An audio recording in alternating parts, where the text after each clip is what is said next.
But I want to jump back, Guy, because one of the things that I remember, I attended the Evolution of Psychotherapy conference last December down in Anaheim. Aaron Beck was video conferenced in. He's there sitting at home in his wheelchair with his little red bow tie. And, there are students who really learn, they come in and they really learn a lot about CBT, really strong with CBT. That's their hat. And that's what they learned. And of course they want to try it. So I always say, absolutely. And then if it doesn't work, then I want you to have these other things to fall back on. And so I don't need them to suddenly just take off a hat and be vulnerable. It's like I would never take something away that is the only thing that they might have much confidence in, or be really steeped in psychodynamic. You don't see that as much anymore, but we still see it.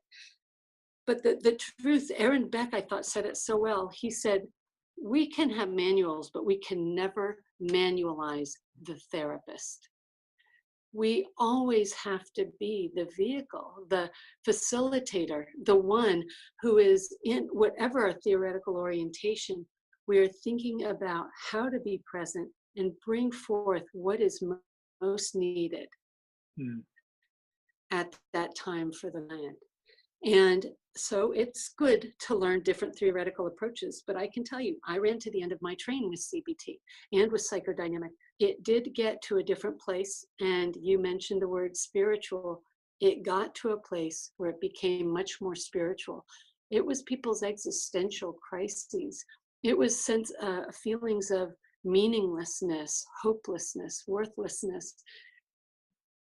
It was very hard to have them focus too much on their thoughts and the negative results that might come from certain thoughts, when they were just trying to do everything they could to hold themselves together. And I see that they took how many buses and they put themselves together the best they could. And they're just there. And of course, they're vulnerable. They may have had therapy in the past that didn't help them, that maybe even hurt them, and they're taking a chance.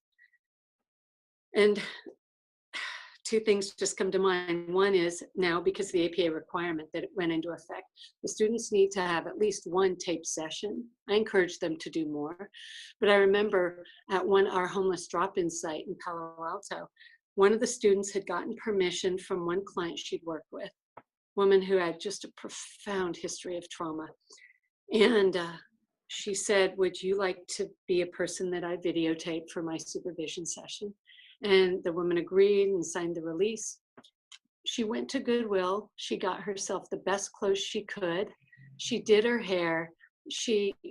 And when the student had set up the computer and then gotten up to walk around and sit, the computer was on record. The client looked in and she was looking at her reflection, and she was composing herself to give the best presentation of herself. That person had been sleeping in the bushes the night before. Oh my God.